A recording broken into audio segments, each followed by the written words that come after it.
ఇది అందరు బాగున్నారా?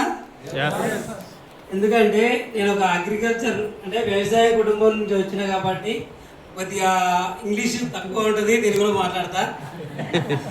ఓకేనా? ఇక్కడ ఎంతమంది రైతులు ఉన్నారు ఒక్కసారి అండి. సూపర్. ఓకే, ఈరోజు నాకు నా స్టోరీ విని ఇందులో ఎంతమంది జీవితాలు మారినా నేను దానికి చాలా హ్యాపీ అవుతా. ఎందుకంటే నేను కూడా స్టార్టింగ్లో ఈ బిజినెస్ గురించి చెప్పినప్పుడు నేను కూడా వినలేదు.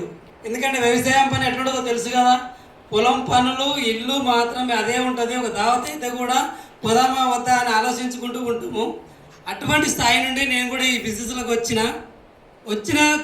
కానీ స్టార్టింగ్లో ఏంటంటే నా బ్యాక్గ్రౌండ్ వచ్చేసి నేను ఒక ఇంటర్మీడియట్ దాకా డిగ్రీ డిస్కంటిన్యూ చేసిన. తర్వాత మా నాన్న వ్యవసాయం చేస్తుండే కాబట్టి అదే వ్యవసాయాన్ని నేను కంటిన్యూ చేసుకుంటూ ఒక 20 సంవత్సరాలు వ్యవసాయం చేసుకుంటూ పొలానికి మా ఊరికి మాత్రమే పరిమితమైన. ఎందుకంటే నేను వ్యవసాయాన్ని నమ్మినా కాబట్టి అదే నా జీవితం అనుకున్నా. అందులోనే డబ్బు సంపాదించాలి, అందులోనే ఉండాలనే ఒక డిసైడ్ అయ్యి మేమిద్దరము కలిసికట్టుగా అదే వ్యవసాయం చేసుకుంటూ ఉన్నాం. కానీ అక్కడ పని మాత్రమే కష్టం మాత్రమే చేసినాం, కానీ ఫలితం మాత్రం మాకు ఆశించిన స్థాయిలో రాలేదు. పని చేసుకుంటూ పోతున్నాం కానీ దినదినానికి అప్పులు పెరుగుతున్నాయి, కానీ అమౌంట్ మాత్రం రావడం లేదు. ఎందుకంటే వ్యవసాయం చేస్తే కరువు అనేది చాలా విపరీతంగా మనం వస్తూ ఉంటుంది. కానీ దాన్ని ఎదిరించాలంటే మన నుంచి కాదు. ఎందుకంటే కరువు వచ్చిందంటే బోర్లు పోయాయి, అప్పుల పాలయ్యాం, మనం పెట్టుబడి పెడతాము, అప్పుల పాలవుతాం, అవునా కాదా? కానీ నేను కూడా ఆ స్థాయి నుంచి వచ్చి అందులోనే ఉండి నాకు ఈ అవకాశం అనేది మా మేడం ద్వారా రావడం జరిగింది. ఎప్పుడైతే నేను ఆ వ్యవసాయం చేసుకుంటూ ఉన్నా కానీ అక్కడ నాకు డబ్బులు రాలేదు. డబ్బులు రాక మా పిల్లల్ని ఎందుకంటే గవర్నమెంట్ హాస్టల్లో చూపించడం జరిగింది డబ్బులు రాక. కానీ ఈ డబ్బులు వ్యవసాయం నుంచి వస్తలేవని ఇంకా వేరే బిజినెస్ చేద్దామని ఒక ఊళ్ళలో ఏమందంటే టెంట్ హౌస్ తీసుకుంటే డబ్బులు వస్తాయి అని ఉంటుంది, అవునా కదా అని ఏం చేసినామంటే మా 2-3 ఫ్రెండ్స్ తోటి టెంట్ హౌస్ పెట్టడం జరిగింది. టెంట్ హౌస్ పెడితే డబ్బులు వస్తాయి మంచిగాని ఒక పార్ట్నర్షిప్లో టెంట్ హౌస్ తెచ్చినాం. చాలా బాగా నడిచింది, అమౌంట్ కూడా మంచిగా వస్తుంది. కానీ అందులో ఒక్కటే ఏంటంటే నాకు డబ్బులు వస్తున్నాయి, నేను హ్యాపీగా ఉన్నా. కానీ మా మేడం నచ్చలేదు ఆ టెంట్ హౌస్ అనేది. ఎందుకంటే మా రిలేషన్లో కూడా టెంట్ వేయాలి, కుర్చీలు వేయాలి, మన పని మనం చేయనా వద్దా. కానీ అక్కడ మనం ఏంటంటే డబ్బులు మాత్రమే చూస్తున్నాను నేను. ఎందుకంటే మన అదొక బిజినెస్ అనుకొని అది మాత్రమే చూసుకుంటూ నేను టెంట్ వేస్తుంటే మా రిలేషన్లో చాలామంది వేరే రకంగా అనుకోవడము, ఇతడేంది వ్యవసాయం ఉండే కానీ టెంట్ వేస్తుడు, కుర్చీలు వేయడము, టెంట్ వేయడము, ఇది అని కొన్ని వేరే మాటలు అనట్లా. మా మేడంకు ఏమనిపించిందంటే నువ్వు ఏమైనా సరే కానీ టెంట్ హౌస్ బంద్ చేయమని చెప్పింది. అంటే డబ్బులు మంచిగా వస్తున్నాయి, టెంట్ హౌస్ ఎందుకు బంద్ చేయాలని చెప్పిన. అంటే మనకు డబ్బులు ఒకటే ముఖ్యం కాదు, మనకు పరువు కూడా ముఖ్యమే. కాబట్టి పరువు అయిన తర్వాత మనకు డబ్బులు ఎందుకు కానీ ఆ టెంట్ హౌస్ అనేది కూడా అలాగే రిమూవ్ కావడం జరిగింది. తర్వాత ఏం చేసినంటే మళ్ళీ టెంట్ హౌస్ పోయిన తర్వాత కూరగాయలు పెట్టి రైతు బజారుకు పోవడము, కూరగాయలు పండవాన్ని ఇవ్వడము, ఏదో ఒకటి మా అగ్రికల్చర్ కాబట్టి అదే పని చేసుకుంటూ ముందుకు వెళ్తూ ఉన్నాం. కానీ పని చేస్తున్నాం, దినం గడుస్తుంది, కానీ అప్పులు మాత్రం పెరుగుతూ పోతున్నాయి. మాకు సరిపోయిన డబ్బులు రాక అప్పులు విపరీతమైన పెరగడం వల్ల కొంత ల్యాండ్ కూడా అమ్మేయడం జరిగింది అప్పుల బాధకు.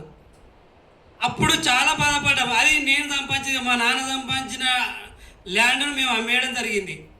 కానీ ఏం చేస్తాం, అప్పు మనకి ఎట్లా ఉంటుంది, మనకు ఒక్కటే ల్యాండ్ అమ్మాలి, అప్పులు కట్టుకోవాలి, ల్యాండ్ అమ్మాలి, ఇల్లు కట్టుకోవాలి, ల్యాండ్ అమ్మాలి, మన పిల్లల పెళ్ళి చేయాలి, అవునా కాదా? మనకు అదే. ఇప్పుడు వ్యవసాయం చేసి మనము వరి పండించి మొక్కజొన్న పంటలు పండించి మనము కూతురు పెళ్లి చేస్తామా? ఇక్కడ ఎవరైనా చేసినా అట్లా? నేను మాత్రమైతే అప్పుల బాధకు ల్యాండే అమ్ముకున్నా. కాబట్టి నేను కూడా మీలాగా ఆ స్థాయి నుండి వచ్చిన వాడిని. కానీ చాలా కష్టపడ్డాం. ఎంత కరువు వచ్చినా ఏది వచ్చినా కష్టపడ్డా మన జీవితం అక్కడనే ఉండిపోయింది. కానీ ఇదే జీవితం అనుకున్నాం, అందులో అట్లే జీవితం నడిపిస్తూ ఉన్న సమయంలో మా గ్రేట్ ఆపర్చునిటీ అనుకోవచ్చు. ఒక్కసారి బిగ్ రౌండ్ ఆఫ్ అప్లాస్ ఇవ్వండి మన వెస్టేజ్ విన్నింగ్ టీంకు. ఈ ఆపర్చునిటీ ఎందుకు 2022లో తీసుకున్నాము. కానీ నేను కూడా స్టార్టింగ్లో ఈ ఆపర్చునిటీ వచ్చినప్పుడు మీకంటే ఎక్కువ రిజెక్ట్ చేసిన. నేను మా మేడం వచ్చి ఈ బిజినెస్ గురించి చెప్తే నేను ఒకటే చెప్పిన, మనకు 10 ఎకరాలు ఉన్నది, దానికి ఇంకొక 10 ఎకరాలు కౌలు తీసుకొని పంట పండించినాం. అయినా మనకి ఏం మిగలలే, కరువు వచ్చింది, మొత్తం మా పంటలు ఎండిపోయి ఇంకా మీదికెళ్ళి ఇంకా 4 లక్షలు అప్పు అయింది. 10 లక్షలు వస్తాయని మేము ఇంకొక 10 ఎకరాలు తీసుకొని పంట పండిస్తే దాంట్లోకి ఇంకొక 4 లక్షలు అప్పు అయి ఇంకా అప్పుల పాలు అవడం జరిగింది.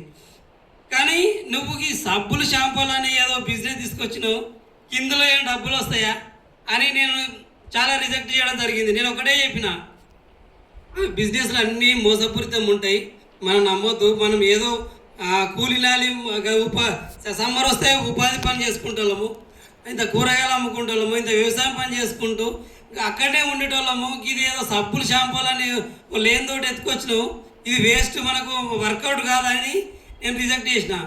కానీ మా మేడం ఎప్పుడైతే ఒక మీటింగ్ విని వచ్చిన తర్వాత ఒకటే చెప్పింది, నాకు ఒక 6 నెలలు టైం ఇయ్యి, నీకు అమౌంట్ వస్తేనే ఈ బిజినెస్ చేయని, లేకపోతే వద్దని చెప్పింది. నేను ఒకటే చెప్పిన, నువ్వు చేస్తే చెయ్యి, నాకు మాత్రం అవసరం లేదు. నేను అదే వ్యవసాయం పని చేసుకుంటా, నేను అక్కడనే పొలం దగ్గరనే ఉంటా, అదే పని చేసుకుంటూ కూరగాయలు పండించుకుంటూ అక్కడనే ఉంటా. కానీ ఈ బిజినెస్ వాళ్ళకు నన్ను తీసుకురాకు, నేను ఇంట్లో 1 రూపాయి పెట్టను, నేను రాను అని చెప్పిన. సరే నువ్వు ఇంట్లోకి వెళ్ళి 1 రూపాయి ఇయ్యకు, కాకపోతే నేను బయటకు వెళ్తే నాకు సపోర్ట్ చేయి, ఎప్పుడు లాంగ్ ఉంటే నువ్వు రండి అని చెప్పింది.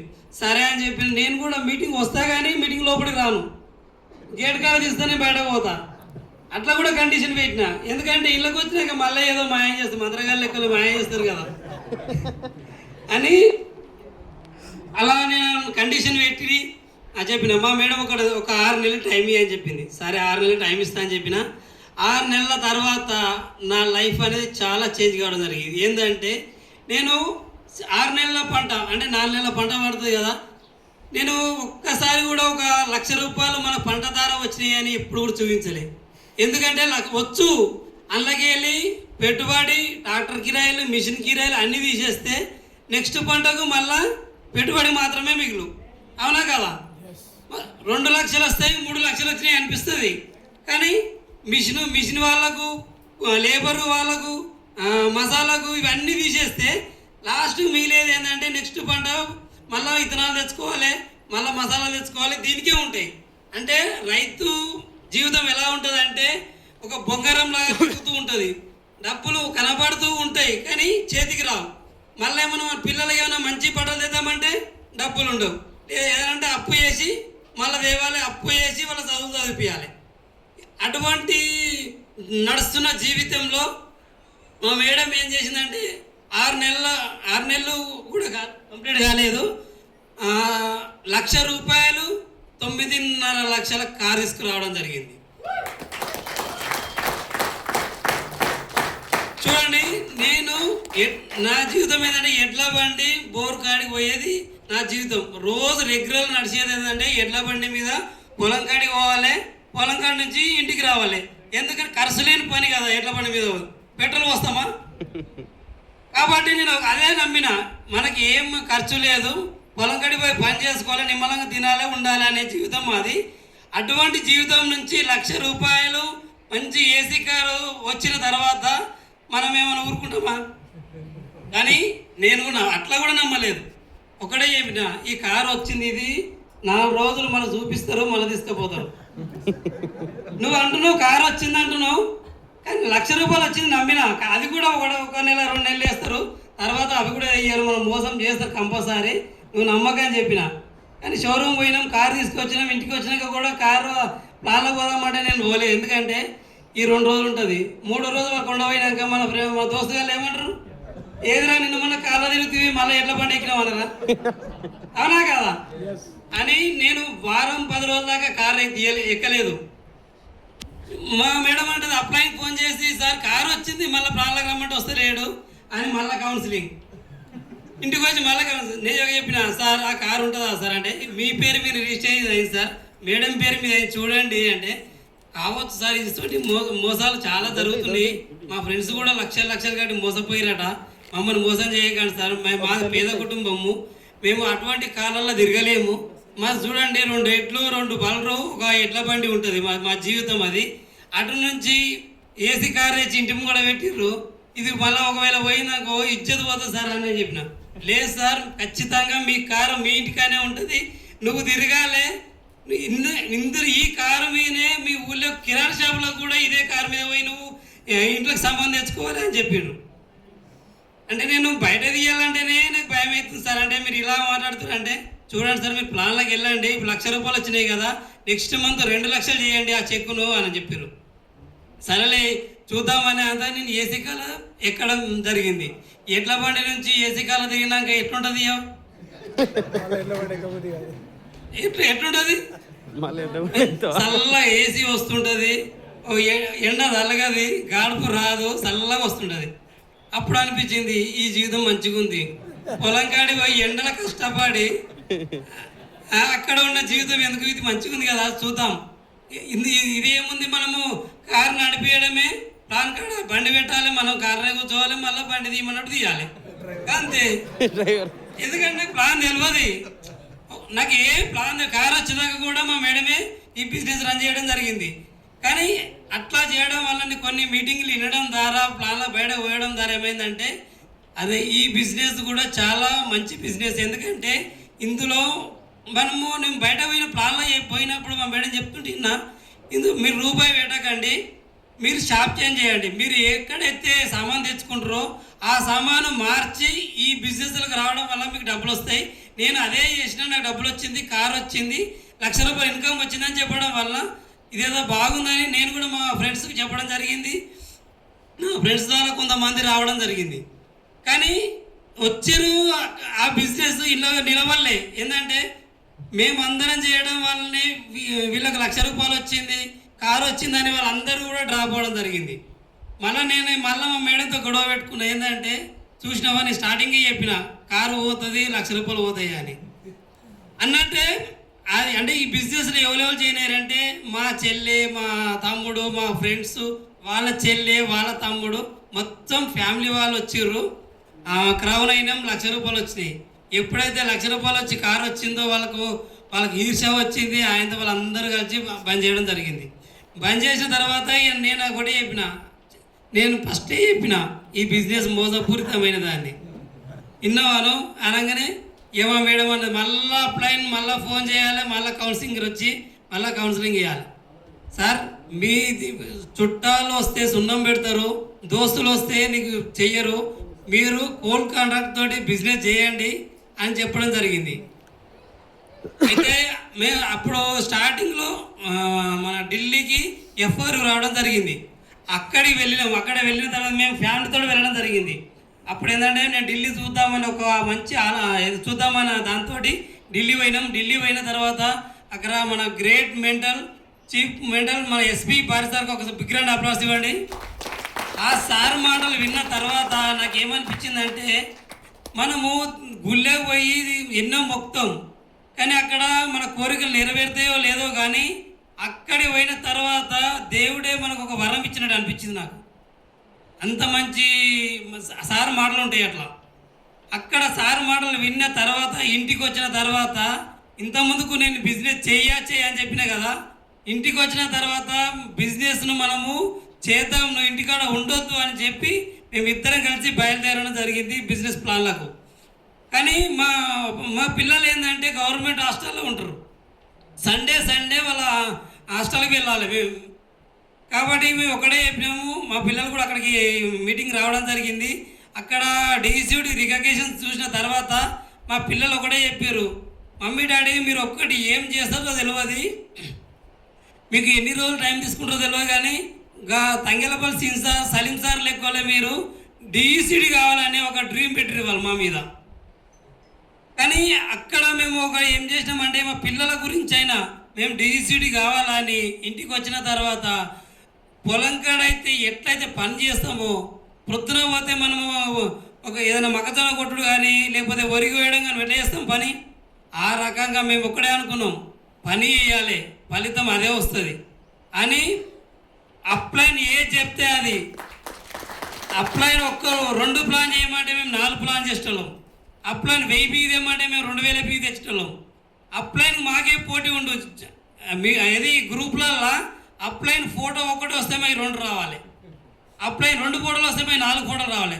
అట్లా టార్గెట్ పెట్టుకొని మేము ప్లాన్ చేయడం జరిగింది.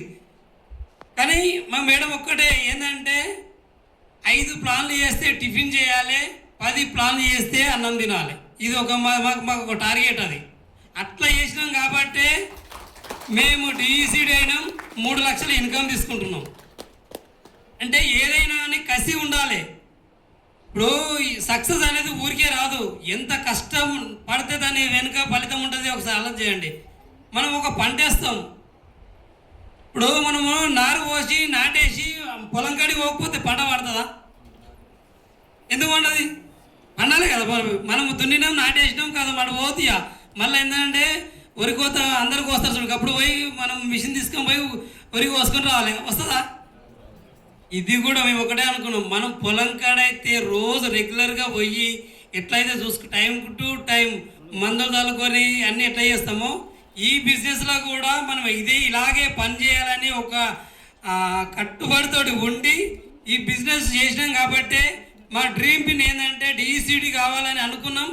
ఏది ఏమైనా సరే, వర్షం వచ్చినా ఎండ కొట్టినా ఏదేమైనా సరే మేము డిఈసిడి కావాలనుకున్నాం, అయినాం. అది దానికి చాలా కష్టాలు వచ్చినాయి.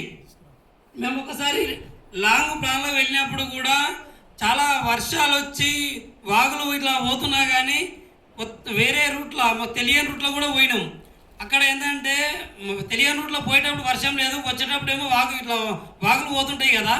అప్పుడు ఏమనిపించిందంటే నైట్ అంటే 1 o'clock అవుతుంది, ఇంటికి రావాలి అంటే మాకు అక్కడ ఎవరు తెలియని వాళ్ళు ఉంటారు కాబట్టి.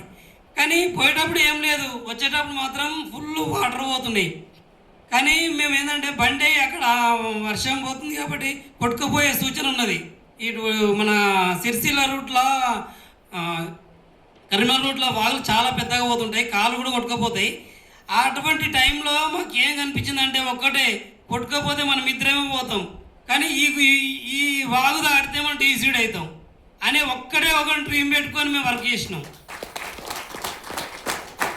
నిజంగా చెప్తున్నా, ఎందుకంటే అక్కడ మాకు ఒక్కడే ఏమనిపించిందంటే నువ్వు తీసుకొచ్చి ఈడ పెట్టినాము, మనం ఒకవేళ కొట్టుకపోతే మన పిల్లలు అనాథాలు అవుతారు కదా అని మా మేడంతో మేము ఒక 1 hour కార్ అక్కడ పెట్టుకొని ఉండడం జరిగింది. ఎందుకంటే కొద్దిగా వరద తక్కువ అయితే మనం వెళ్ళిపోదాం అనుకున్నాము. 2-3 గంటల దాకా కూడా అక్కడ ఉన్నాం. అయినా కానీ పెద్ద అడవి అయినా కానీ అక్కడ ఒక్కటే మా డ్రీమ్, మనకు 3 లక్షలు 4 లక్షల చెక్కు కావాలి, డిఈసిడి కావాలి. మనము చేస్తున్న పని, ఇప్పుడు మా నాన్న వ్యవసాయం చేసిండు, అదే పని నాకు అప్పచెప్పిండు. మా నాన్న 10 ఎకరాలు సంపాదించిండు, అందులోకి వెళ్ళి నేను ఇదే వ్యవసాయం చేసి 2 ఎకరాలు అమ్ముకున్నా. అంటే రేపు మన పిల్లలు కూడా ఈ ఉన్న వ్యవసాయం చేస్తే వాళ్ళు ఉన్న భూమి కూడా అమ్ముకుంటారు. కానీ ఎప్పుడైతే మనకు మంచి ఆపర్చునిటీ వచ్చింది కదా, ఇందులో ఏదేమైనా చావో రేవో ఇందులో చూసుకుందాం మనము అని అట్లా కష్టపడి పని చేసినాం కాబట్టి మేము ఒక్కటే మనం ఏదైతే నిర్ణయించుకున్నామో ఆ పిన్ను, ఆ చెక్కు, ఆ ప్రతి ఒక్కటి మేము నెరవేర్చుకున్నాం. కాబట్టి మనం ఏం లేదండి, ఇలా మనకు డ్రీమ్ అనేది గట్టిగా ఉండాలి. నేను ఈ బిజినెస్లోకి ఎందుకు వచ్చినా, నాకు ఏం కావాలి. ఇప్పుడు 4 రోజులు ఈ బిజినెస్ చేసి తర్వాత మళ్ళీ మనం ఇవరకు ఏ పని చేస్తున్నామో ఆ పని చేస్తే ఎట్లుంటుంది? మన ఫ్రెండ్స్ ఏమంటారు, ఏమారో నిన్న మొన్న ఏదో సబ్బులు షాంపూలో పట్టుకొని తిరుగుతుంది, ఇప్పుడేమో మళ్ళీ అదే పని చేస్తామంటారా అలా. కాబట్టి మనం ఎప్పుడైతే ముందడుగు వేసినామో మళ్ళీ వెనుకకు మరీ చూడకుండా పని చేసుకుంటూ పోయినామనుకో, మన ఫలితం అనేది తనంతట తాను ఇతడు వదిలిపెడతలేడని మన విజయానికే భయపడాలి. ఏదైనా నేను ఒక్కడే నమ్ముతా, ఎందుకంటే నేను చదువుకుంది తక్కువనే, కానీ పని చేసేటప్పుడు ఒకటి నమ్మిన ఏంటంటే నాకు చేతి బాగలేదు కానీ పని చేయడానికి రాదు. నేను ఒక్కడే అనుకున్నా, మనం పని చేసుకుంటూ పోతే ఎందుకు కాదు, అయితే లేట్ అవుతుండొచ్చు. ఇప్పుడు ఇద్దరు 2 చేతులు మంచిగా ఉన్న వాళ్ళు పని చేస్తే తొందరగా చేస్తారు, గంట సేపల్లో చేస్తారు. నేను 2 గంటలలో చేస్తుండొచ్చు. అది ఒక్కడే నిర్ణయించుకున్నా. నేను పని చేయి బాగలేదు కదా, నేను ఏం పని చేయాలి, ఇంటికాడ ఉండొచ్చు, తినొచ్చు, ఉండొచ్చు. దానికి ఎంతోమంది చాలామంది ఉన్న వాళ్ళు కూడా ఉన్నారు. నేను ఒకటే అనుకున్నా, దేవుడు మనకి ఇవ్వచ్చు, కానీ మన దగ్గర పట్టుదల ఉన్నది. నేను ఖచ్చితంగా చేసి తీరుతాను. ప్రతి ఒక్క పని నేర్చుకున్నా. నాగలు దున్నడం కానీ, లాస్ట్కి వస్తే ట్రాక్టర్ నడపడం కూడా నేర్చుకున్నా. ఎందుకంటే మా అన్న ఇట్లా వ్యవసాయం చేసినప్పుడు పొత్తులో ఉన్నప్పుడు ఏంటంటే ట్రాక్టర్ తీసుకొచ్చినాము. తర్వాత డివైడ్ అయినాం. డివైడ్ అయితే ట్రాక్టర్ నాకు వచ్చింది. ఎందుకంటే నేను ఎడ్లతో దున్నడం చాలా కష్టం అవుతుందని ట్రాక్టర్ తీసుకుని ఒక డ్రైవర్ పెట్టినా. డ్రైవర్ పెడితే డ్రైవర్ టైం కరెక్ట్ టైంకి డ్రైవర్ తప్పిస్తాడు. ఎవరికైనా ఇప్పుడు మనదైనా నాటేద్దామనే టైంకు నాకు ఈ పని ఉంది అంటాడు, లేకపోతే జ్వరం వచ్చిందని అంటాడు, ఏదో ఒకటి టైం తప్పించడం. ఆ టైంలో ఏమనిపించింది అంటే, ఇదేదో మనం అన్ని పనులు చేస్తున్నాం, ఇది ఎందుకు రాదు, ఏమనగా నేర్చుకుందాం అని చాలా కష్టపడి నేర్చుకున్నా. డ్రైవింగ్ 2 చేతులు ఉంటేనే ట్రాక్టర్ నడుపుతాం, అవునా కదా? ఎందుకంటే ఇప్పుడు కారు నడిపితే కొద్దిగా ఒకటే గేర్ వేయచ్చు, కానీ ట్రాక్టర్ అలా ఉండదు. ఇదే చేతితో స్టీరింగ్ దింపాలి, ఈ చేతితోటి లీవర్ ఉంటుంది. కానీ దీంతో నాకు లీవర్ దింపాలి రాదు. అయినా కానీ ఇది ఒక్కడే చేతితోటి 2 చేతులు ఉన్న వాళ్ళు ఎలా అయితే దుంతారో నేను కూడా అలాగే దుంతా. అలా అంత కమిట్మెంట్ తోటి చేసిన. ఎందుకంటే నాకు కష్టం అవుతుంది, కానీ చేయాలనే ఒక దృఢ సంకల్పం ఉంది కాబట్టి అలా పని చేసుకుంటూ వచ్చిన. కష్టపడ్డా కానీ ఫలితం లేకుండా అయిపోయింది. కానీ నాకు ఒక దేవుడు అనుకోవచ్చు, మంచి ఆపర్చునిటీ నాకు ఒక దేవుని రూపంలో మన ఇంటికి ఒక అప్లైన్ రూపంలో వచ్చింది.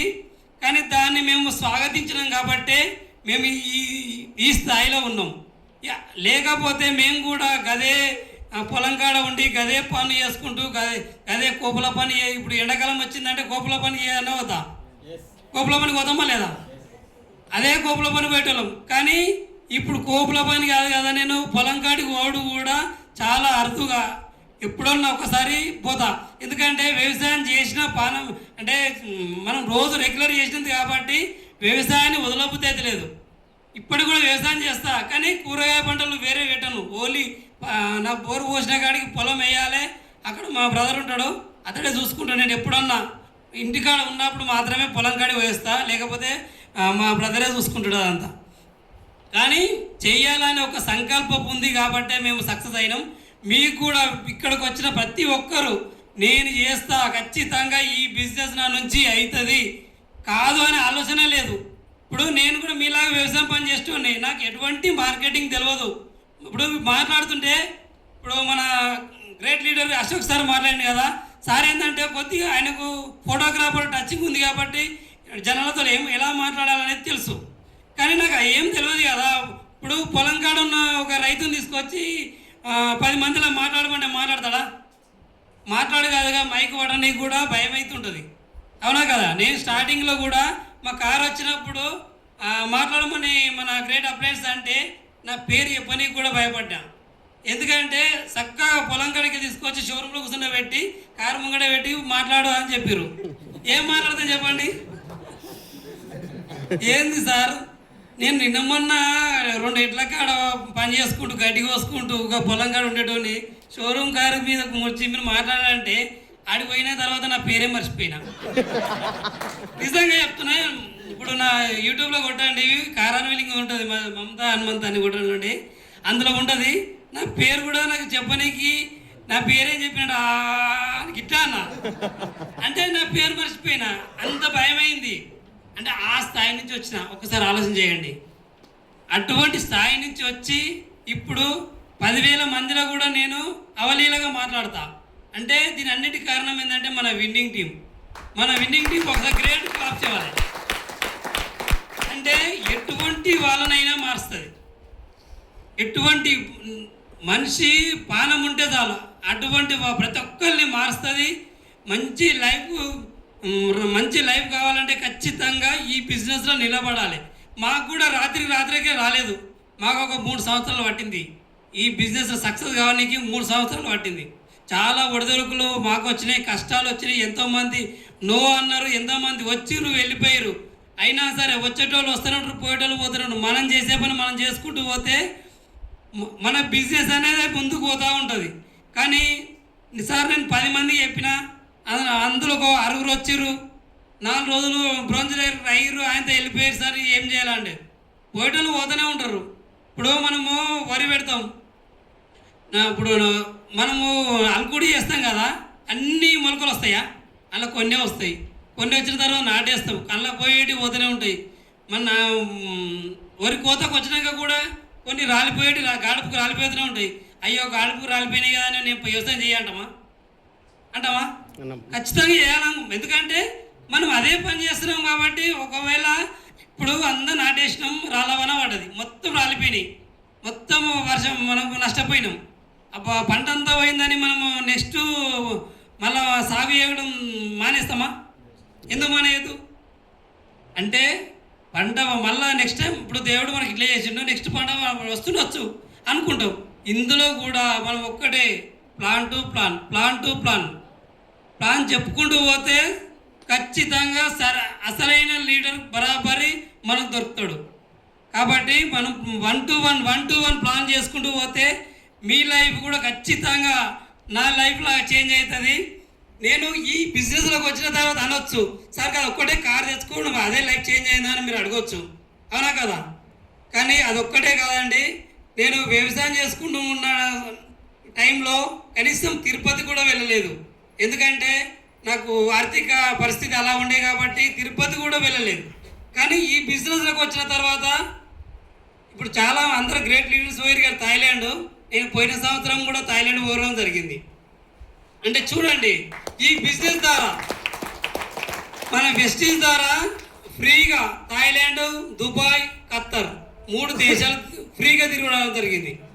అంటే ఈ బిజినెస్లో ఉండడం వలన మనకు ఇంటర్నేషనల్ మా దోస్తులు అంటుంటారు, అరే నువ్వు నీ జీవితం ఏందిరా భయ్, నువ్వు పొలానికి కాడనే ఉంటావేమో అనుకున్నా, కానీ నువ్వు ఎక్కడ ఉంటున్నావో నీ స్టేటస్ చూస్తేనే మాకు తెలుస్తుంది ఏ దేశంలో ఉంటున్నావో అని.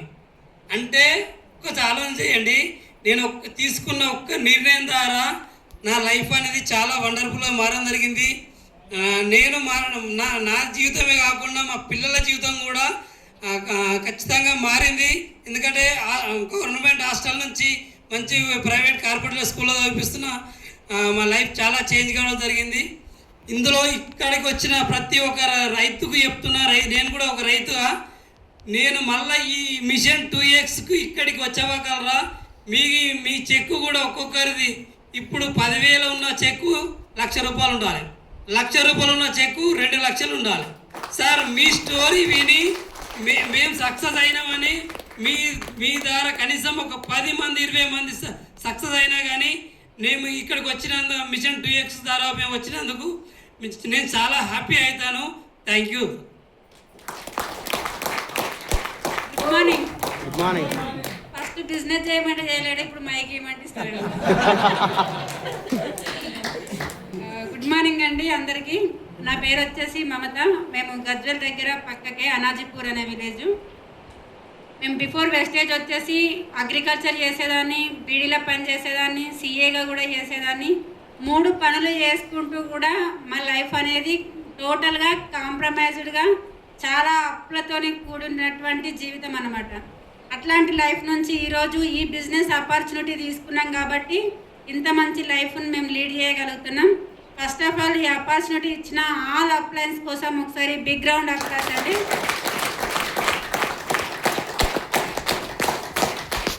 ఏంటంటే నేను ఇంటర్మీడియట్ వరకు చదువుకున్నా, కానీ నాకు ఎక్కడైనా సరే ఏదైనా చేయాలి, ఏ పని చేసినా నేనే ఫస్ట్ ఉండాలని నాకు చిన్నప్పటి నుంచి అట్లా ఒక కోరిక.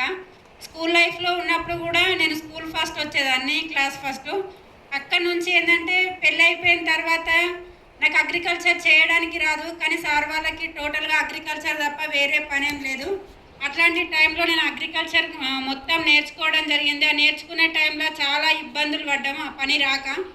కానీ అక్కడ ఏంటంటే ఒక కండక్టర్గా పోస్ట్ వచ్చింది, కానీ అక్కడ మా ఫ్యామిలీ వాళ్ళు ఒప్పుకోలేరు. ఎందుకంటే ఇక తెలుసు ఎట్లుంటుందంటే తోడుకోడళ్ళు అన్నదమ్ములు ఉన్నప్పుడు ఇంట్లో సమస్యలు ఉంటాయి కదా, చేస్తే అందరం ఇదే పని చేయాలి, లేకుంటే వద్దని చెప్పేసి అది క్లోజ్ చేసిర్రు. తర్వాత ఇప్పుడంటే అంగన్వాడీ టీచర్గా చదువుకున్న వాళ్ళకి అట్లా వస్తున్నాయి జాబ్లు. అప్పుడు ఎక్కువ ఎవరు చదివిరో వాళ్ళని చూసి ఒక సర్పంచ్ ద్వారా అట్లా పోస్ట్ ఇచ్చేవాళ్ళు. అంగన్వాడీ టీచర్గా చేస్తారని పోస్ట్ వచ్చింది, అది కూడా రిజెక్ట్ చేసిరు. ఫీల్డ్ అసిస్టెంట్ వచ్చింది, అది కూడా రిజెక్ట్ చేసిరు. ఏది వద్దు, మేము టోటల్గా మా ఇంట్లో కోడళ్ళు వ్యవసాయమే చేయాలని చెప్పారు మా అత్తమ్మ మామయ్య. సరే అని చెప్పి అక్కడ నుంచి నేను మొత్తము అగ్రికల్చర్ ఇక పనిలోనే లీనమైపోయాను. ఎందుకంటే ఇది కంప్లీట్గా నేర్చుకోవాలి, ఏ పనైనా చేయాలి అని అనుకున్నా.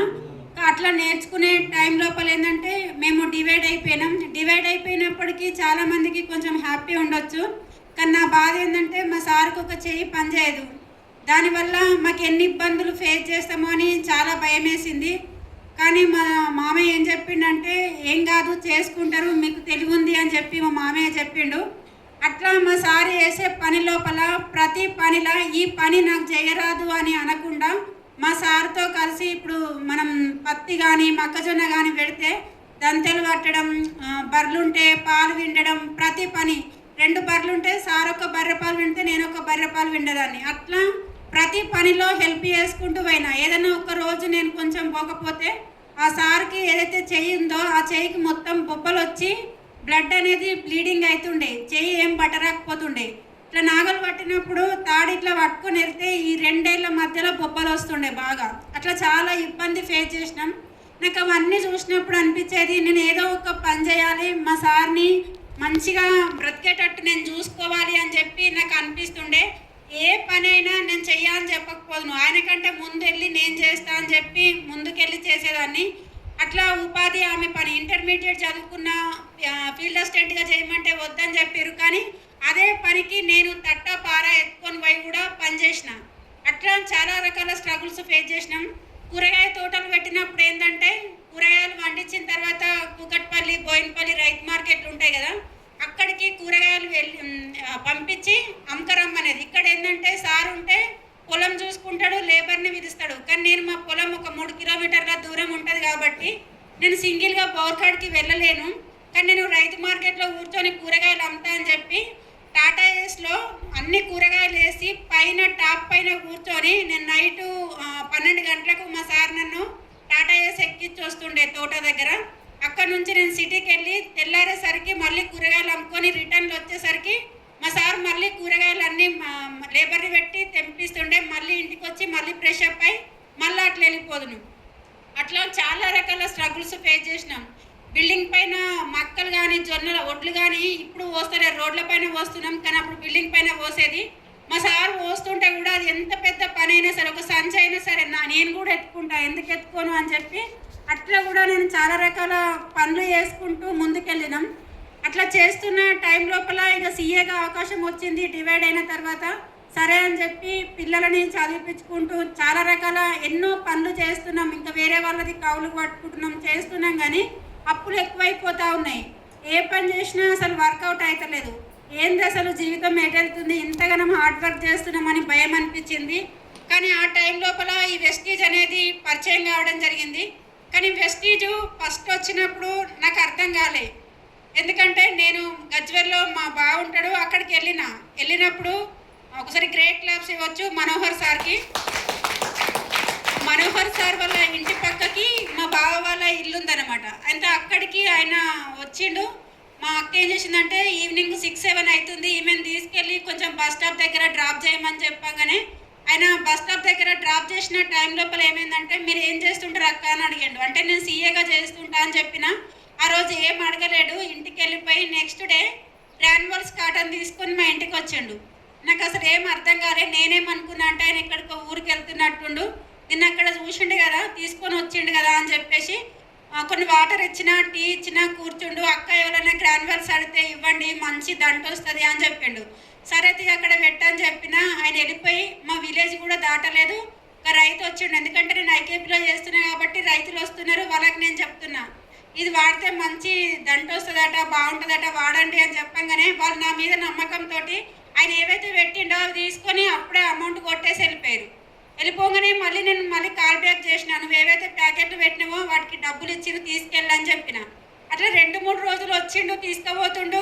అర్థమవుతలేదు నాకు. మా సార్ కోపం అవుతుండు, ఎందుకంటే నువ్వు బీడీలో పని చేస్తావు, ఐకేపీలో కాలేజీలో ఇదొక స్ట్రెస్ ఉంది, మనకు పొలం పని ఉంది, మళ్ళీ గ్రాండ్ అవేంటి ప్యాకెట్లు అమ్ముతున్నావు, అది వద్దు అని చెప్పేసి మా సార్ అన్నాడు. థర్డ్ రోజు మళ్ళీ ఆయన గ్రాన్యువల్స్ తీసుకొని మా ఇంటికి వచ్చినప్పుడు సార్ అన్నాడు, ఆ గ్రాన్యువల్స్ మా ఇంటికాడ పెట్టకు, ఏం అవసరం లేదు, మాకు పని ఉంది, మేము వెళ్ళిపోతున్నాం అని చెప్పి బండి మీద ఎక్కిన తర్వాత అక్క నీ ఆధార్ కార్డు ఇవ్వండి అని అడిగాడు. అడిగినప్పుడు మా సార్ ఏమన్నాడంటే ఆధార్ కార్డు లేదు ఏం లేదు, నడువు ఇంటికాడికి వెళ్ళి అన్నాడు. ఆయన అనగానే నేనుండి ఏమన్నా కానీ మన అకౌంట్లలో ఏమైతే లక్షలు అయితే ఏం లేవు కదా, ఆధార్ కార్డు ఇస్తే అయిపోతుంది కదా అని మళ్ళీ మన ఇంటికి రాడు అని చెప్పేసి నేను ఆధార్ కార్డు ఇచ్చిన. ఆధార్ కార్డు ఇవ్వగానే ఒక ఓటీపీ వస్తుంది చెప్పండి అక్క అన్నాడు. ఓటీపీ చెప్పినా వెళ్ళిపోయింది. ఇక వెళ్ళిపోయినాక మా సార్ ఇంటిని టచ్ చేయనేసి అని అడిగాను. ఇంటి ముంగడికి వచ్చిందంటే కోపం అవుతాడు. ఆయన ఏం చేసిండంటే ఇంకా గ్రేట్ అప్లైన్ జాలా శ్రీనివాస్ సార్ కోసం ఒకసారి బిగ్ రౌండ్ అప్లాస్. సార్కి ఏం చెప్పిండంటే ఇక్కడ ఒక పక్క విలేజ్లో ఒక సీఏ ఉంది, నేను వెళ్ళి కాటన్స్ పెడితే ఒక గంట సేపట్లో ప్యాకెట్లు అమ్మింది, డబ్బులు ఇచ్చింది, కానీ ఇప్పుడు వాళ్ళు ఆయన రిజెక్ట్ చేస్తుండు, ఆ మేడం కూడా ఇట్లా మాట్లాడతలేదు, ఒకసారి మీరు రండి అని చెప్పి తీసుకొని వచ్చాడు. వచ్చినాక అప్పుడు ఇదే సమ్మర్ టైం మార్చ్ అనమాట. మా సార్ అప్పుడే పొలం కాడికి పోయి వచ్చి తిని ఇట్లా కూర్చుండి వాళ్ళు వచ్చారు. ఇద్దరు వచ్చారు బండి మీద. రాగానే మా సార్ ఏమంటాడు అంటే ఒక్కడు పోయి ఇద్దరిని తోలుకొని వచ్చిండు అంటాడు. ఈయననే వద్దంటే మళ్ళొకరిని తీసుకొని వచ్చిండు అని చెప్పేసి కోపం అవుతుంది. వాళ్ళు ఇంట్లోకి వచ్చి అనుకో నేను పడుకున్నా అని చెప్పు, నేను ఏది వినదలుచుకోలేదు అని చెప్పాడు. సరే నేను అదే చెప్తా అని చెప్పిన. మా సార్ ఆయనతో అటు తిరిగి పడుకుండు, గోడకు ముఖం చేసాడు కానీ నిద్ర పోలే, ఉత్తే పడుకుండు అంతే. అదే సార్ వాళ్ళు వచ్చిర్రు, నేను వింటా అని చెప్పిన, ప్లాన్ చెప్పిర్రు, డెమో చూపించిర్రు, అన్ని విన్నా. ఆల్రెడీ ఐడి క్రియేట్ అయిపోయింది. వెళ్ళిపోయిన తర్వాత సరేలే అని చెప్పి చూద్దాంతి అని చెప్పిన. వాళ్ళు వెళ్ళిపోయినాక మా సార్ తోటి చెప్తే అవన్నీ ఏం నమ్మకు, అదేదో మాయ చేసిరా, లిక్విడ్ ఏందో నీకు అదేందో సపరేట్ కుక్కో, ఏ బిజినెస్ లేదని చెప్పాడు. సరే అనుకున్నా. అట్లా 2 రోజుల తర్వాత ఇక రెగ్యులర్గా జాల శ్రీనివాస్ సార్ మా ఇంటికి కంటిన్యూస్గా వస్తున్నాడు. వచ్చినప్పుడు ఒక రోజు ఏం చేసిండో ఏమో ఈయనకే చెప్పిండు, ఒక పెద్ద మీటింగ్ ఉంటుంది, ఆ మీటింగ్కు మీరు ఇద్దరు రండి, ఆ మీటింగ్ విన్న తర్వాత మీకు ఏంటనేది అర్థమవుతుంది, కానీ మీటింగ్కి రండి, ఆ మీటింగ్లో ఒక 5,000 రూపీస్ ఖర్చు అవుతాయి అని చెప్పిండు. నేనేం చేసిన అంటే బీడీలు చేసి కంపెనీలో ఇచ్చొద్దామని పోయినా. ఆయన చెప్పిన మాటలకి ఈయన కనెక్ట్ అయిపోయాడు. బిజినెస్ అని తెలియదు, ఆయన టూర్ లాగా చెప్పినట్టున్నాడు. వెంటనే 5,000 రూపాయలు సెండ్ చేసేసాడు. నేను కంపెనీలోకి పోయేసరికి ఏం చెప్తున్నా అంటే ఆయన డబ్బులు తీసుకొని వెళ్ళిపోయాడు. 5,000 కట్టినా, ఎల్లుండి మీటింగ్ ఉంటుందట, నువ్వు పోవాలి, నేను రానని చెప్పినా అన్నాడు. నిన్న మొన్న వాళ్ళ ఇంటికే రానియలేదు. నేను బయటకు పోయే వరకు నువ్వు 5,000 రూపాయలు ఎట్లా కట్టినవని నేను మా సార్తో కూడా పడుతున్నా. ఫోన్లే మనము పెళ్ళైనప్పటి నుంచి కూడా బయటకు ఎక్కడికి వెళ్ళలేదు కదా, ఇన్ని రకాల స్ట్రగుల్స్ ఫేస్ చేస్తున్నాం, ఇది ఒక టూర్ లాగా ఉంటుంది కావచ్చు, పోతే పోయింది పోయిగా నువ్వు అని చెప్పి సార్ అంటున్నాడు. 5,000 ఏమనుకుంటున్నావు, నేను నెలంతా కష్టం చేస్తే బీడీలు చేస్తే ఒక 2,000 వస్తాయి, సీఏగా చేస్తే ఒక 3,000 వస్తాయి, నెల రోజులు కష్టపడితే 5,000 వస్తాయి, నువ్వు ఒక్క రోజున నువ్వు 5,000 ఎట్లా కట్టినావని ఇద్దరికి గొడవ స్టార్ట్ అయింది. అప్లయన్స్కి ఫోన్ చేసాడు, మా డబ్బులు మాకు కొట్టండి సార్, మా మేడం వద్దంటుందంటే అవి ఆల్రెడీ టికెట్ బుక్ చేసినాం సార్, రావిగా పైసలు, కంపల్సరీ మీటింగ్కి రావాలని చెప్పారు. రేపు మీటింగ్కి వెళ్తామనే దాకా కూడా మా ఇంట్లో గొడవ నడుస్తూనే ఉంది.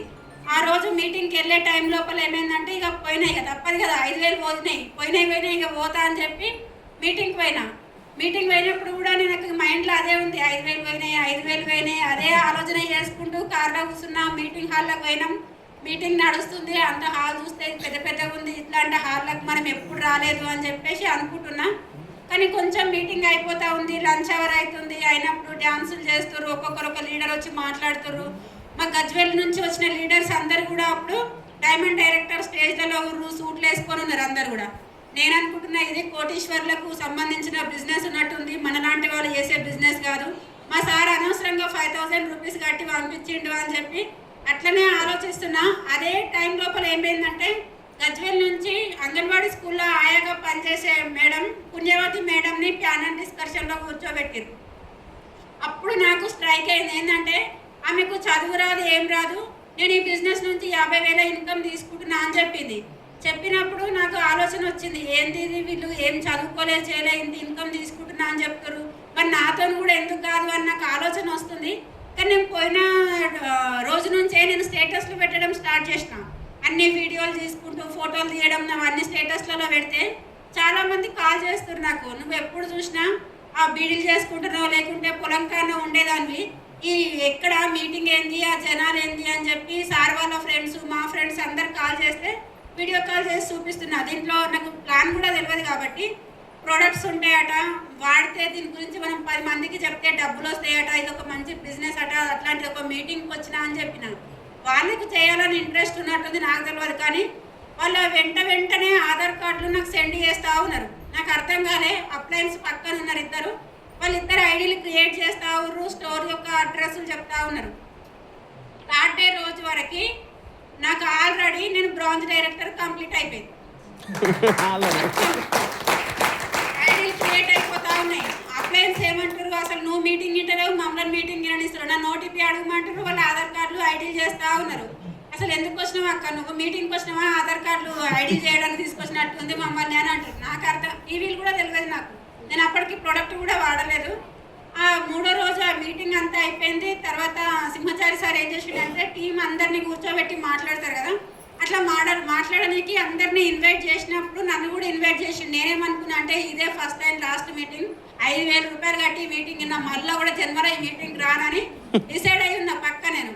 కానీ సార్ వాళ్ళు ఇన్వైట్ చేసినప్పుడు నేనేమంటున్నా, నేను రాను మీరు వండి సార్ అని చెప్తున్నా.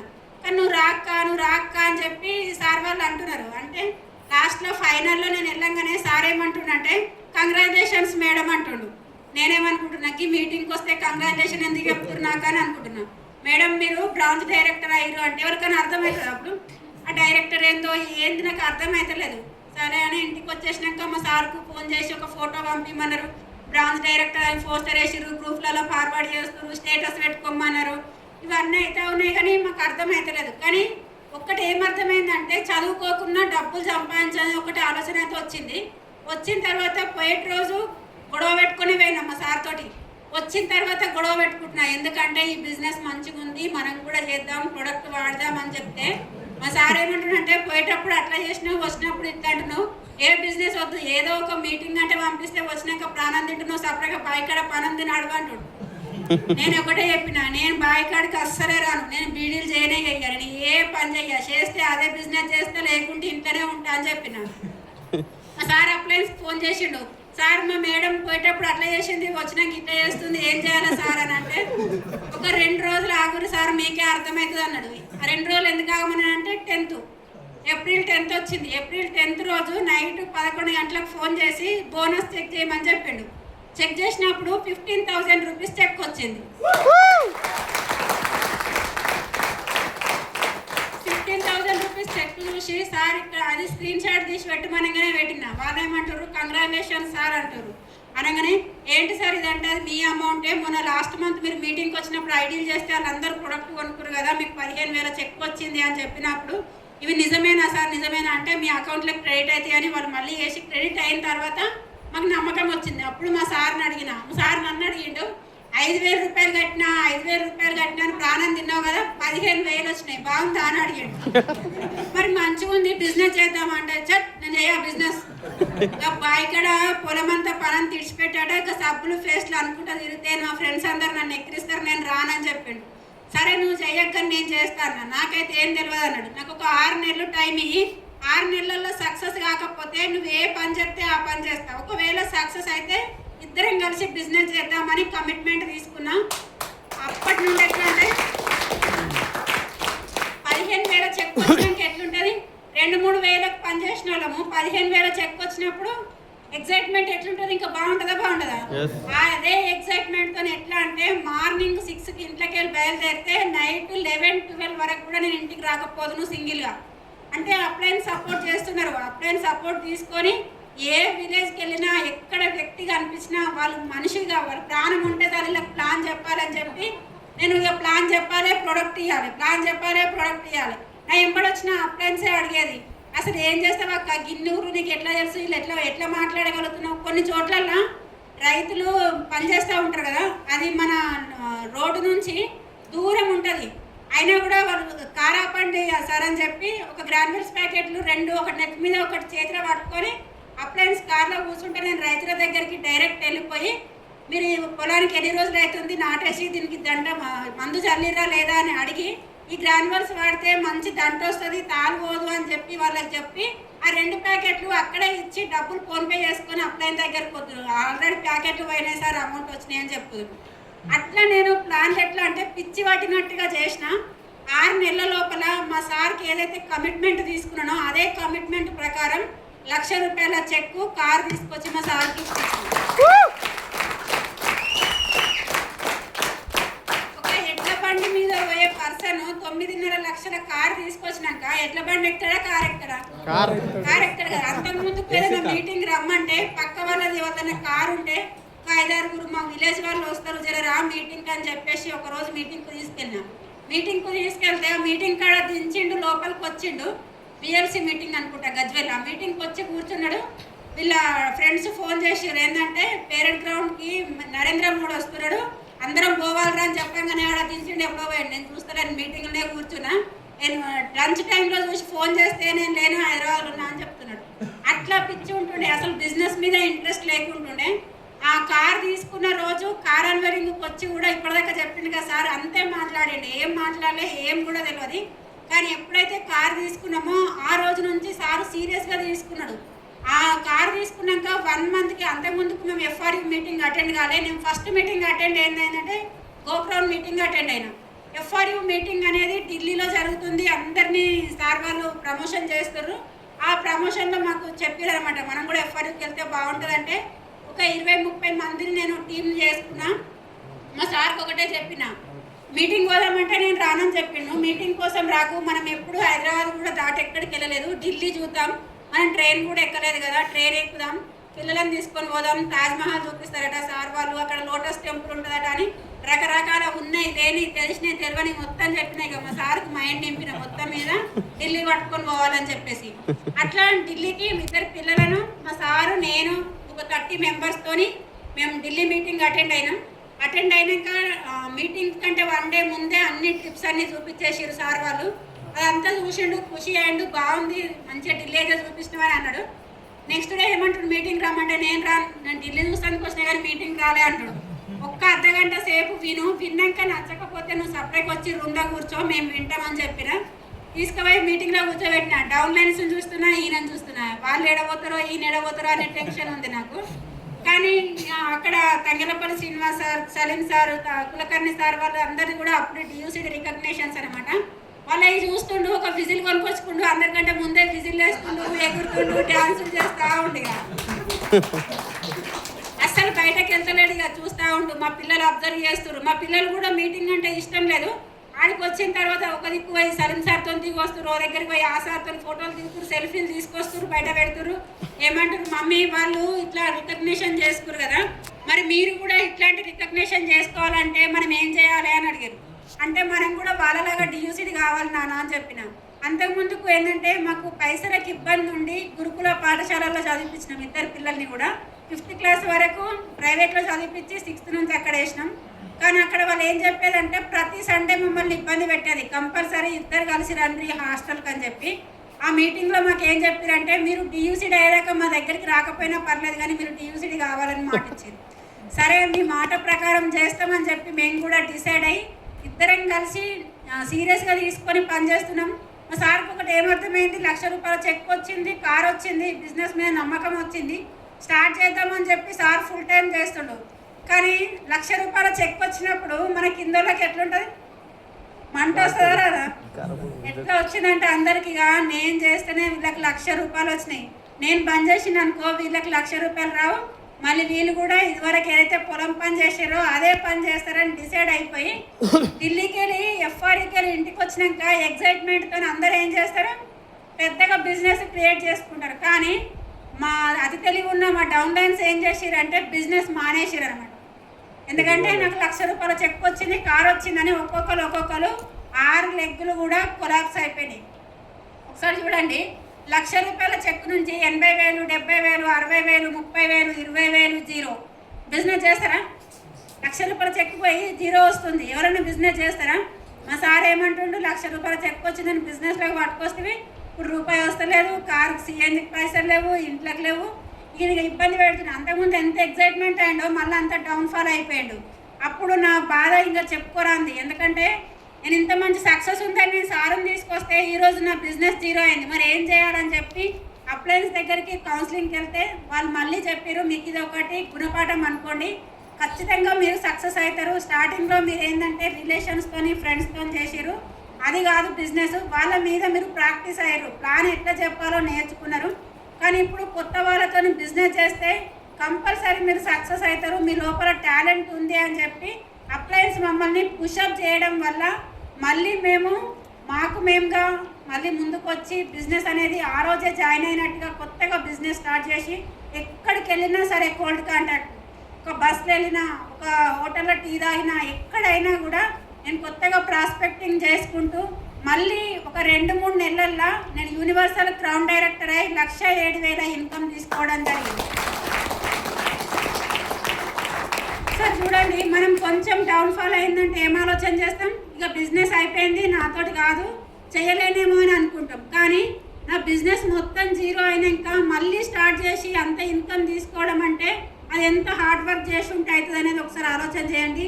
ఆ యూసీడీ అయిన తర్వాత మళ్ళీ మేము ఎఫ్ఆర్యూ మీటింగ్కి వెళ్ళినాం. కానీ నా ప్రతి సక్సెస్ ఎక్కడ స్టార్ట్ అయిందంటే పెద్ద పెద్ద మీటింగ్లలోనే నేను బాగా డిసైడ్ అయ్యేది. ఫస్ట్ మీటింగ్కి వెళ్ళినా బ్రాంచ్ అయినా, నెక్స్ట్ మీటింగ్లోకి వెళ్ళినప్పుడు ఏమిటంటే ప్యానల్ డిస్కషన్లో కూర్చోబెట్టిరు, ₹1,00,000 చెక్ క్రౌన్ ఉంది. అక్కడ నేను డిసైడ్ అయినా ఎట్లాగైనా మళ్ళీ వచ్చేసరికి నేను యూసీడీ కావాలని. యూసీడీకి వెళ్ళినప్పుడు మన great leader chief mentor doctor SP Baril సార్కి ఒకసారి బిగ్ రౌండ్ అప్లాస్ అండి. సార్కు ఒకటే ఒక మాట ఇచ్చిన, ఖచ్చితంగా వచ్చే 2025లో నేను టీయూసీడీ రికగ్నిషన్ చేసుకుంటా అని చెప్పి సార్తో ఒక వీడియో తీసుకొని నేను ఆ మీటింగ్ నుంచి బయటకు వచ్చిన. కానీ బయటకు వచ్చినా నాకు చాలా భయం వేస్తుంది, అంత పెద్ద పిన్ను నేను రీచ్ అవుతానో కానో అని అనుకున్నా. కానీ మా సార్కి ఒకటే చెప్పిన, మనం ఇంతవరకు చేసింది అసలు బిజినెసే కాదు, మనం ఏంటంటే తెలిసిన వాళ్ళతో చేసుకుంటూ వెళ్ళినాం. ఇట్లా కాకుండా మనం పెద్ద బిజినెస్ చేయాలంటే ఇంట్లో ఉంటే కాదు బయటకు వెళ్ళాలని చెప్పేసి ఒక సిలిండర్ పెట్టుకొని రైసు ఇద్దరము 4 జతల బట్టలు పెట్టుకొని బయటకు వెళ్ళిపోయేది. నిజంగా చెప్పండి, 2 పిల్లలు హాస్టల్లో పొలం పని ఉంది, అది ఎవరికో ఒకరికి అప్పచెప్పి ఇద్దరం కలిసి సిలిండర్ పెట్టుకొని బయటకు వెళ్ళిపోయి కొన్నిసార్లు చాలా బాధ అనిపించేది. ఎందుకంటే డే అంతా ప్లాన్లు చేస్తాం కాబట్టి వాళ్ళతో కలిసి మాట్లాడతాం. కానీ నైట్ అయినప్పుడు అక్కడ ఎవ్వరు తెలిసిన వాళ్ళు ఉండరు, ఇల్లు ఉండదు. కార్ పక్కన వంట చేసుకొని కార్లో వెనక సీట్లో నేను, ముంగటి సీట్లో మా సార్ పడుకునేటోడు. ఎట్లా అనిపిస్తుంది చెప్పండి. కొన్నిసార్లు మా సార్ ఏడ నెగిటివ్ అవుతాడు అని చెప్పి నేను ఏడ్చి మళ్ళీ సార్ ముందుకు వచ్చి ఏం కాదు మన లైఫ్ ముందట చాలా పెద్ద మంచి జీవితం గడపబోతున్నామని చెప్పి మా సార్ ముంగట అందరూ. కానీ చాటుకైతే చాలాసార్లు ఏడ్చిన రోజులు ఉన్నాయి. అట్లా కమిట్మెంట్ తీసుకున్నాం. ఇంట్లోకి వెళ్ళిపోయినామంటే ఒక్కొక్కసారి 2 నెలల వరకు కూడా మేము ఇంటికి వచ్చే వాళ్ళం కాదు. కానీ విలేజ్లో అందరూ ఏమనుకుంటున్నారంటే లక్షల కొద్ది ఇన్కమ్ వస్తుంది, వీళ్ళు మంచి జీవితాన్ని గడుపుతారు కాబట్టి ఎక్కడో ఉండి ఎంజాయ్ చేస్తారు అని ఇంట్లో వాళ్ళు అనుకుంటున్నారు. కానీ మేము నడిపేది ఎట్లా అంటే మామిడికాయ చట్నీ ఒక బాటిల్లో పెట్టుకొని రైస్ పెట్టుకొని పోతే అదే చట్నీ ఒక 6 నెలలు తిన్నాం. నిజంగా ఒక 6 నెలలు. ఒక్క రోజు 2 రోజులు కూర వండుకోకపోతే ఎట్లా అనిపిస్తుంది చెప్పండి. ఏ రోజు కూడా పాపం మా సార్ కూడా అనలేదు. అప్లయన్స్ చెప్పేది మా సార్ ఫోన్ చేసి, ఏం బిజినెస్ ఏమో సార్, నన్ను తీసుకొచ్చింది కార్లో వండుకోబెడుతుంది, మామిడికాయ తొక్కు వెళ్తుంది, ఏం జీవితం చేసిరు సార్ నాదని అంటుండే. ఏం కాదు సార్, ఇంకా కొంచెం ఓపిక తెచ్చుకోండి, ఖచ్చితంగా సక్సెస్ అవుతారని మా అప్లయన్స్ చెప్పేవాళ్ళు. అట్లా చెప్పడం వల్ల వెమ్లవాడ టెంపుల్ ఉంది కదా, మీరు అనుకుంటారు కావచ్చు ఏదో లగ్జరీ రూమ్ తీసుకున్నారు అట్లా అని చెప్పేసి. వెమ్లవాడ టెంపుల్ అలా ఓపెన్ ప్లేస్ ఉంటుంది కదా, విజిటర్స్ వచ్చే ప్లేసు, ఆ ప్లేస్లో కార్ పార్కింగ్ చేసుకొని అక్కడ వంట చేసుకొని కార్లో పడుకొని మార్నింగ్ లేచి గుండంలో స్నానం చేసి గుళ్ళకి పోయి దర్శనం చేసుకొని మార్నింగ్ నుంచి మళ్ళీ ప్లాన్లోకి వెళ్ళిపోయేవాళ్ళు. అట్లా చేసినాం నిజంగా. ఇంకొకటి ఏంటంటే ఇందాక మా సార్ చెప్పిండు కదా వాగు అని చెప్పేసి, ఎట్లా కోల్డ్ కాంటాక్టింగ్ ఎట్లా స్టార్ట్ చేసిన అంటే స్టార్టింగ్లో నేను ఒక గ్రూప్లలో సీఏగా చేసిన కాబట్టి విలేజ్కి అంగన్వాడీ టీచర్లు ఉంటారు, ఆశా వర్కర్లు ఉంటారు, సీఏలు ఉంటారు కదా. విలేజ్లోకి వెళ్ళగానే నేను ఒకటి అడిగేదాన్ని, ఈ విలేజ్లో సీఏ ఎవరు, వాళ్ళ పేరేంది అని చెప్పి కనుక్కొని వాళ్ళ పేరు తెలుసుకొని వాళ్ళ ఫోన్ నెంబర్ తెలుసుకొని డైరెక్ట్గా ఏం చేద్దానంటే, సపోజ్ వాళ్ళ పేరు ఒక రాజు అని చెప్పారు అనుకో, అన్న రాజన్న వాళ్ళ ఇల్లు ఎక్కడ అంటే కార్లో వెళ్ళినాం కాబట్టి వాళ్ళు ఏమనుకుంటారంటే రిలేషన్స్ అనుకొని వాళ్ళు ఇల్లు చూపించేవాళ్ళు. ఇంటికి వెళ్ళిన తర్వాత కొద్దిసేపు మాట్లాడి ప్లాన్ చూపించి వాళ్ళకు ప్రోడక్ట్ ఇచ్చి వాళ్ళని బిజినెస్లోకి తీసుకొస్తే కోల్డ్ కాంటాక్టింగ్ ద్వారా ఇద్దరు డైమండ్ డైరెక్టర్లో ఉన్నారు, 2 కార్లు కూడా తీసుకోవడం జరిగింది. వాళ్ళు ఎవరో నాకు తెలియని ప్లేస్ నుంచి. అట్లా చేయడం స్టార్ట్ చేసినాం. ఇప్పటికి కూడా నాకు అసలు తెలిసిన వాళ్ళకు చెప్పడం కన్నా తెలియని వాళ్ళతో బిజినెస్ చేయడం చాలా మంచిగా అనిపిస్తుంది. అట్లా నాకు మళ్ళీ మేమిద్దరం ఒక 18 సంవత్సరాలు అగ్రికల్చర్ చేయడం వల్ల చదువు అనేది కంప్లీట్గా మర్చిపోయినాం. అంటే విలేజ్ టు విలేజ్ వెళ్ళడం వల్ల ఆ ఊరు పేరు ఏందో కూడా తెలియదు. ఆ బోర్డు చూసి అక్కడి నుంచి మా ఊరికి ఎన్ని కిలోమీటర్లు ఉందని ఒక లొకేషన్ పంపించుకునే వాళ్ళం. ఎందుకంటే నెక్స్ట్ టైం వాళ్ళ ఊరికి వెళ్ళాలంటే దారి తెలియకపోయేది మాకు. ఆ లొకేషన్ ఆన్ చేసుకొని ఆ విలేజ్లోకి వెళ్ళి గిట్ సైడ్ ఉంది కదా వాళ్ళ ఇల్లు అని చెప్పి అట్లా వెళ్ళి ఒక్కొక్కరిని 1 ఇయర్ ఫాలో అప్ చేయడం వల్ల ఈరోజు వాళ్ళు ఈ బిజినెస్ నుంచి 60,000 ఇన్కమ్ తీసుకుంటున్నారు. ఒక రోజైతే సార్ చెప్పిండు కదా ఇంతకుముందుకు వాగు పోతుందని చెప్పేసి, పోయేటప్పుడు వర్షం లేదు, వచ్చేటప్పుడు ఆ డౌన్ లైన్స్ ఎవరైతే ఉన్నారో వాళ్ళని దించొస్తుంటే కొండ చిల్వ ఉంది. నైట్ 1 o'clock అవుతుంది కొండ చిల్వ. దాన్ని దాటేసి మళ్ళీ కొంచెం ముందుకు వచ్చినాం. ముంగట ఒకటి పోతుంది కాల్వ నదిలాగా, వెనుకట ఒకటి పోతుంది, మధ్యలో మేమున్నాం. మా సార్ మధ్యలో కారాపు ఏం చెప్తుందంటే అప్పటికి ఇన్కమ్ ఉంది కానీ మా సార్ ఏమంటుండ్రు లక్షలు అని తీసుకొస్తే ఈ నదిలో కొట్టుకపోతే మా అంటే లక్షలు పోతాయి, మనం పోతాం, కూరగాయలు ఆగమవుతారు, నువ్వేం బిజినెస్ అయ్యో రేపటి నుంచి బిజినెస్ అయ్యొద్దని చెప్పాడు. ఇవాళ అయితే ఇంటికి పోయే చూడు రేపు బిజినెస్ సంగతి తర్వాత చూద్దామని చెప్పిన. అట్లా మేము ఎట్లా అంటే అప్లయన్స్కి ఆ టైంలో ఫోన్ స్టార్ట్ చేస్తే ఇంటికి వచ్చేంత వరకు మా అప్లయన్స్ కూడా వాడుకోనియకపోయేది. ఇంటికి వచ్చి రీచ్ అయ్యేంత వరకు నేను ఫోన్ మాట్లాడుతూనే ఉంది. ఎందుకంటే భయంతో. మళ్ళీ ఇంకొక సిచ్యువేషన్ ఏంటంటే మా బండి అనేది సిఎన్జి తక్కువ ఉంది, పెట్రోల్ తక్కువ ఉంది, 2 కొట్టుకుంటున్నాయి, మధ్యలో నాది ఉంది. అసలు మేము వెళ్తామన్న గ్యారంటీ కూడా లేదు. ఆ టైం లోపల సిద్దిపేటకు వచ్చినాక మా అదృష్టం ఒక పెట్రోల్ బంక్ ఓపెన్ ఉండడం వల్ల ఆ రోజు మేము ఇంటికి రీచ్ అయినాం. అట్లా సీరియస్గా తీసుకొని పనిచేసినాం. ఏంటంటే వచ్చే వాళ్ళు వస్తూనే ఉంటారు, పోయే వాళ్ళు పోతూనే ఉంటారు. వాళ్ళ కోసం మనం బిజినెస్ చేయలేం.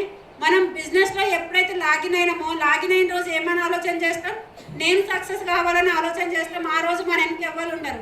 కానీ మనం బిజినెస్ చేస్తున్న క్రమంలో ఏమవుతుందంటే 5 వచ్చి వాళ్ళు వెళ్ళిపోయినప్పుడు నా బిజినెస్ డల్ అయింది, నేను సక్సెస్ అవుతానా కానా అని మనకు డౌట్ ఉంటుంది. కానీ మేము ఏ రోజు కూడా వాళ్ళ కోసం ఆలోచన చేయలేదు. నేను ఇప్పటికి కూడా చెప్తున్నా, నా కింద ఒక్క లెగ్గు లేకుండా అందరు వెళ్ళిపోయినా కూడా మళ్ళీ ఈరోజు నేను స్టార్ట్ చేసి మళ్ళీ టీయూసీడీ కావాల్సినంత మా నాలెడ్జ్ నా లోపల ఉంది. ఇదంతా ఎక్కడి నుంచి వచ్చిందంటే మన విన్నింగ్ టీమ్ సిస్టమ్ ద్వారా నేను నేర్చుకున్నాను. ఎవరైనా సరే కన్సిస్టెన్సీగా పనిచేయడం స్టార్ట్ చేయండి. రెగ్యులర్గా పనిచేస్తే సక్సెస్ అవుతుంది. కానీ ఎప్పుడో అమావాస్యకు ఒకటి పుణ్యంకి ఒకటి ప్లాన్ చేస్తే అది సక్సెస్ కాదు. నిజంగా ఒక్కొక్కసారి అప్లయన్స్ని కూడా కౌన్సిలింగ్కి తీసుకెళ్ళేదాన్ని. ఎందుకంటే మేము ప్లాన్ చెప్పినాక కొన్నిసార్లు మనం ఏం చేస్తాం, ప్లాన్ చెప్తాం, ప్రోడక్ట్ ఇస్తాం, మీటింగ్లకు రమ్మంటాం రారు, జూమ్కి రమ్మంటాం రారు. అప్పుడు నేను ఏం చేసేదాన్ని అంటే ఒక వారం రోజులు ప్లాన్ చేసినాక మా అప్లయన్స్ని తీసుకొని వెళ్ళేది. అట్లా కౌన్సిలింగ్కి తీసుకెళ్ళినప్పుడు మేం కాదు మా అప్లయన్స్ని కూడా పెట్రోల్ బంక్లలో పడుకోబెట్టినాను. పెట్రోల్ బంక్లలోనే కార్లలోనే వాడుకున్నాం. మా సార్ వాళ్ళు అంటుండ్రి ఇంటికి వెళ్ళిపోదాం అక్క అంటే, లేదు రేపు ఇంకొక 2 కౌన్సిలింగ్లు ఉన్నాయి సార్ ప్లీజ్ ఈ 2 చూసుకొని పోదామని చెప్పేస్తే వాళ్ళు కూడా నాకు టైం ఇచ్చి టైం స్పెండ్ చేసి మాకు సక్సెస్ అయ్యేంత వరకు వాళ్ళు కూడా మాకు చేయుతనిచ్చారు. నిజంగా బయట చూడండి సక్సెస్ కావడానికి ఎవరైనా సీక్రెట్ చెప్తారా? చెప్పరు. కానీ ఇక్కడ మాకు 0 నాలెడ్జ్, మాకు ఎలాంటి నాలెడ్జ్ లేదు. ఇప్పటికి కూడా మాకు జనాలతో ఏం మాట్లాడుతున్నామో తెలియదు. ఏమున్నా ప్రోడక్ట్ డెమో ఇవి మాత్రమే తెలుసు. కానీ అప్లయన్స్ చేయి పట్టుకున్నాం కాబట్టి ఈరోజు ఈ పిన్ అచీవ్మెంట్ చేయగలిగినాం, ఇంత మంచి సక్సెస్ని తీసుకోగలుగుతున్నాం. ఇందాక మా సార్ చెప్పిండు వ్యవసాయం చేసేటప్పుడు ఒక 2 ఎకరాల ల్యాండ్ అమ్మేసినాం. కానీ ఈ బిజినెస్ ద్వారా మేము మొన్న రీసెంట్గా 1/2 ఎకరా ల్యాండ్ కూడా కొనుక్కోవడం జరిగింది. కొన్ని ఫేక్ కంపెనీలు వచ్చినప్పుడు కొంతమంది నెగిటివ్ పీపుల్స్ ఏం చెప్తారంటే వెస్టీజా చెప్పంగానే అడుగుతారు. మనము చెప్పంగానే వెస్టీలో చేస్తున్నావా, జాయిన్ అయినవా, వాళ్ళు వేరే వాళ్ళు చేసిర్రు వాళ్ళు సక్సెస్ కాలేదు, నీతో కూడా కాదు మానేసేయని చెప్తారు. వాళ్ళకు వెస్టీజ్ గురించి ఏం తెలుసు? ఏం కూడా తెలియదు, ప్రోడక్ట్ తెలియదు, ఏం తెలియదు. నేను మొన్న రీసెంట్గా ఒక దగ్గరికి ప్లాన్ చెప్పడానికి వెళ్ళినాము. ప్లాన్ చెప్పడానికి వెళ్ళినప్పుడు నేను ఒక ప్రాజెక్ట్లో పనిచేస్తున్నాము అది ఇదని కొంచెం నేను స్టార్ట్ చేయగానే మీరు చెప్పేది వెస్టీజా అని అన్నారు. అవును అని చెప్పంగానే ఎవరైనా తెలుసా అంటే మా ఇంట్లో మా వదిననే చేస్తుంది, కార్ తీసుకుంది, 50,000 ఇన్కమ్ వస్తుంది కానీ అది ఫేక్ అంటున్నా. అంటే ఎంత టాలెంట్ ఉన్నదో ఒకసారి ఆలోచన చేయండి. అనగా నేనన్నా ఫేక్ కదా, మరి ప్రోడక్ట్ వాడినవా అని అడిగిన, లేదు అన్నాడు. మరి డెమో చూసినావా అని అడిగిన, లేదు అన్నాడు. కంపెనీ ఎప్పుడు స్టార్ట్ అయిందో తెలుసా అన్న, లేదు. మరి ఫేక్ అని ఎట్లా అంటున్నావు అని అంటే అందరు అంటారు నేను అంటున్నా అన్నాడు. అనగానే అట్లా అనడం కరెక్ట్ కాదు. ఫస్ట్ ప్రోడక్ట్ వాడుకొని నీకు నచ్చనప్పుడు చెప్పు ఫేక్ అని. కానీ ఇంట్లో మీ పక్కన మీ వదిన స్టార్ట్ చేసి బిజినెస్ ఇంత ఇన్కమ్ తీసుకుంటే నువ్వు ఇట్లా చెప్తున్నావు అంటే ఇది కరెక్ట్ కాదు, నువ్వు కూడా ట్రై అయ్యి ఖచ్చితంగా నువ్వు కూడా సక్సెస్ అవుతావు అని చెప్పిన. మళ్ళీ ఇంకొకటి ఆయనకి డైరెక్ట్ చెప్పిన, ఫస్ట్ నీ ఈగో ఫీలింగ్ ఏంటంటే మీరు వదిలే చేస్తుందని నీకు ఈగో ఉంది, అక్కడ అది పక్కన పెడితే నువ్వు సక్సెస్ అవుతావు అని చెప్పి అట్లా చెప్తారా మనం బయటకు పోయినప్పుడు? చెప్పాం. ఎవరైనా ఫేక్ అనగానే ఇక అప్లైన్కి ఫోన్ చేస్తాం, సార్ వీళ్ళకి చెప్పినా వాళ్ళకి చెప్పినా ఫేక్ అంటుర్రు, నో అంటుర్రు, ఇక బిజినెస్ కాదని చెప్పి అప్లైన్ ఫోన్ కూడా మనం లిఫ్ట్ చేయకుండా ఉంటాం. అవునా కాదా? నాకు ఎన్ని రిజెక్షన్స్ వచ్చినాయి తెలుసా? నేను ఐకేపీలో చేసినప్పుడు అమ్మాయి వాళ్ళు